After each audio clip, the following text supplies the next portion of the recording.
Hello everyone, welcome to my channel. आज हम इस वीडियो में लैटाइस एनर्जी के बारे में डिटेल में डिस्कस करेंगे। एक इंपॉर्टेंट टॉपिक है बीएससी सेमेस्टर एग्जाम्स के लिए। इस पर्टिकुलर वीडियो में लैटाइस एनर्जी क्या होता है, कौन कौन से फैक्टर इसे अफेक्ट करते हैं एंड कौन कौन से मेथड से हम इसको डिटरमाइन कर सकते हैं, डिटेल में डिस्कस करेंगे। इसी से रिलेटेड टॉपिक है बॉर्न-हैबर साइकिल, जो हम अगले वीडियो में डिटेल में समझेंगे। बेसिकली बॉर्न-हैबर साइकिल से लैटाइस एनर्जी को डिटरमाइन किया जाता है, जो इंडिविजुअली एक बहुत इंपॉर्टेंट टॉपिक है। इसको हम अगले वीडियो में समझेंगे। आज हम लैटाइस एनर्जी के बारे में डिटेल में डिस्कस करेंगे एंड ये कंप्लीट है रिटन नोट्स आपको प्रोवाइड करूंगा। इसको आप डायरेक्टली अपने थ्योरी एग्जाम्स में अप्लाई कर सकते हैं। स्टार्ट करते हैं इसके बेसिक डेफिनेशन से। The lattice energy of an ionic solid is defined as the amount of energy released when cation and anion in their gaseous state are brought from infinity to their respective lattice site in a crystal to form 1 mole of ionic solid. ठीक है, and it is determined by Born-Haber cycle and more the value of lattice energy more stable is the compound। ठीक है, तो किसी भी compound का अगर लैटाइस energy बहुत ज्यादा है तो बहुत ज्यादा स्टेबल कंपाउंड है। ठीक है, ये लैटाइस एनर्जी का एक एप्लीकेशन आप बोल सकते हैं। बेसिकली हम किसी भी कंपाउंड का लैटाइस एनर्जी ज्ञात करके ये पता कर सकते हैं कि वो कितना स्टेबल है, कितना अनस्टेबल है, क्योंकि जितना ज्यादा लैटाइस एनर्जी होगा वो कंपाउंड उतना ज्यादा स्टेबल होगा। ठीक है, अब यहाँ पे एक बेसिक सा रिएक्शन दिया गया है। Na+ जो गैसेस फॉर्म में है, Cl- आयन जो कि गैसेस फॉर्म में है, दोनों रिएक्ट करके NaCl का फॉर्मेशन करते हैं। जो NaCl क्रिस्टल है, ठीक है, एक आयनिक क्रिस्टल है, सॉलिड फॉर्म में है। ठीक है, तो यहाँ पे इस एग्जांपल से आप बेसिक इसका डेफिनेशन समझ सकते हैं। बेसिकली यहाँ पे क्या है कि 1 मोल आयनिक क्रिस्टल का उसके गैसीय आयनों से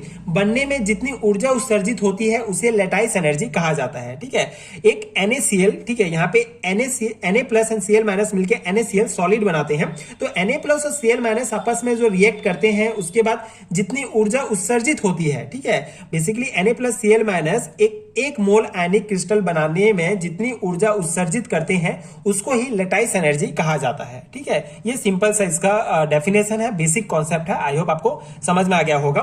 लैटाइस एनर्जी क्या होता है? 1 मोल आयनिक क्रिस्टल का उसके गैसीय आयंस जैसे कि Na+ एंड Cl- से बनने में जितनी ऊर्जा उत्सर्जित होती है उसे लैटाइस एनर्जी कहेंगे। ठीक है, आई होप आपको पूरा क्लियर हो गया होगा। And it is also defined as the energy required to remove ion of 1 gram mole of a solid ionic crystal from their equilibrium position in the crystal to infinity is depend on the following factors। ठीक है, अब ये जो मैंने आपको ये पूरा concept समझाया, इसको आप उल्टा भी कर सकते हैं। बेसिकली एक NaCl जो सॉलिड फॉर्म में है उसको गैसियस फॉर्म में चेंज करने के लिए जितनी ऊर्जा हमको रिक्वायर्ड होती है उसको लैटाइस एनर्जी कहते हैं। ठीक है, इसको आप 2 प्रकार से डिफाइन कर सकते हैं। बेसिकली सीधा एक ये है कि गैसियस फॉर्म से सॉलिड फॉर्म में चेंज होने के लिए जितनी ऊर्जा रिलीज होती है उसे लैटाइस एनर्जी कहेंगे, एंड सॉलिड से गैसेस फॉर्म में चेंज होने के लिए जितनी ऊर्जा रिक्वायर्ड होती है उसको लैटाइस एनर्जी कहेंगे। ठीक है, अब दोनों प्रकार से इसको डिफाइन कर सकते हैं। तो ये है बेसिक कॉन्सेप्ट। अब कौन कौन से फैक्टर इसे अफेक्ट करते हैं उसको देख लेते हैं। पहला है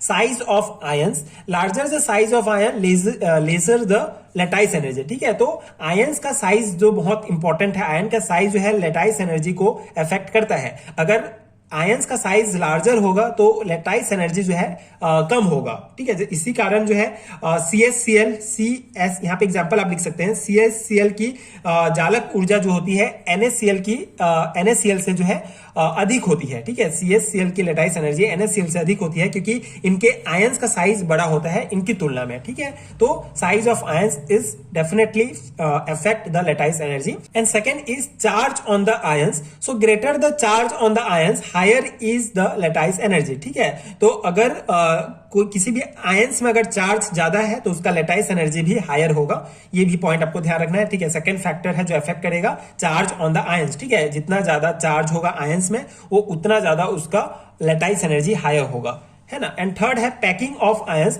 सो more compact the packing of the ion higher is the lattice energy. ठीक है, पैकिंग ऑफ कॉम्पैक्ट, ठीक है, more compact the packing of ions. ठीक है, तो आयंस कितने कॉम्पैक्ट है, ठीक है, उनका पैकिंग कितना कॉम्पैक्ट है वो भी डिपेंड करता है। लैटाइस एनर्जी इसके ऊपर भी डिपेंड करता है। अगर ज्यादा कॉम्पैक्ट होगा पैकिंग तो उनका लैटाइस एनर्जी हायर होगा, एंड जितने दूर दूर होंगे उनका लैटाइस एनर्जी उतना कम होगा। ये बेसिक कॉन्सेप्ट है, ठीक है। तो ये फैक्टर्स हैं एंड ये बेसिक कॉन्सेप्ट। अब डिस्कस करते हैं कि कौन कौन से मेथड से हम इसको कैलकुलेट कर सकते हैं, ठीक है। Calculation of lattice energy. So पहला है थ्योरेटिकल मेथड है। This method is given by Born Lande equation and given below, ठीक है। तो बेसिकली बॉर्न-लैंडे इक्वेशन के द्वारा जो है ये थ्योरेटिकल मेथड दिया गया था। ये इक्वेशन है जो आपको ध्यान रखना है। ये है U, ठीक है। बेसिकली लैटिस एनर्जी को U से ही डिनोट किया जाता है। तो U बराबर N0 AZ plus Z plus and Z minus E square upon R0 and ये 1 माइनस 1 अपॉन N, ठीक है। तो ये इक्वेशन आपको ध्यान रखना है, जहां पे N0 जो है ये एवोगैड्रो नंबर है, ठीक है। एंड यहाँ पे जो N है ये बॉन्ड कांस्टेंट होगा, ठीक है। बेसिकली इसको बॉर्न-लैंडे इक्वेशन कहा जाता है। तो ये N जो है बॉन्ड कांस्टेंट है। Z प्लस और Z माइनस जो है ये कैटायन और एनायन में जो चार्ज है उसको यहाँ पे लिखना है, ठीक है। इसके अलावा जो A है, ये है मेंडुलिंग कांस्टेंट एंड R0 होगा इंटर न्यूक्लियर डिस्टेंस, जहां पे N जो है जो बॉन्ड कांस्टेंट है ये लैटिस एनर्जी पर वेरी करता है, ठीक है। तो ये थ्योरेटिकल मेथड है जिसके द्वारा हम लैटिस एनर्जी जो है कैलकुलेट कर सकते हैं। तो ये इक्वेशन ही आपको ध्यान रखना है एंड ये जो टर्म्स मैंने आपको बता दिया, ठीक है। एंड सेकंड है एक्सपेरिमेंटल मेथड, जो बहुत इंपॉर्टेंट है, जो बॉर्न-हैबर साइकिल है, ठीक है। It is given bye born-Haber and work in cycle way and given below, ठीक है। बेसिकली पूरा साइकिल चलता है बॉर्न-हैबर का, जो हम अगले वीडियो में ये पूरा डिटेल में समझेंगे, ठीक है। यहाँ पे आप बस ये फॉर्मूला ध्यान रखिए, ठीक है। ये इक्वेशन आप ध्यान रखिए जो कि बॉर्न-हैबर साइकिल का इंपॉर्टेंट है, ठीक है। तो ये क्या होता है, U बराबर Q plus S plus 1/2 D plus I minus E, जहां पे U हमारा लैटिस एनर्जी होगा, D डिसोसिएशन एनर्जी है, E इलेक्ट्रॉन एफिनिटी होता है, S डिनोट करता है sublimation energy of solid, I ionisation potential and Q होगा हीट ऑफ फॉर्मेशन, ठीक है। तो ये टर्म्स आपको ध्यान रखना है, जो अगले वीडियो में हम एक एक करके सबको डिटेल में समझेंगे। यहाँ पे हमने लैटिस एनर्जी के बारे में ही डिटेल में समझा है।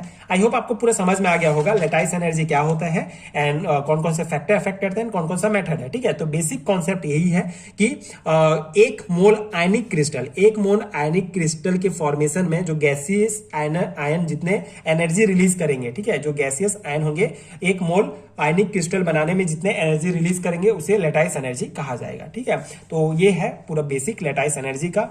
एंड अगर आपको इसका कंप्लीट है रिटर्न नोट चाहिए इस यूनिट का, बेसिकली ये आपको BSc first year inorganic chemistry के second unit chemical bonding part 1 ionic bond में ये टॉपिक आपको मिलेगा।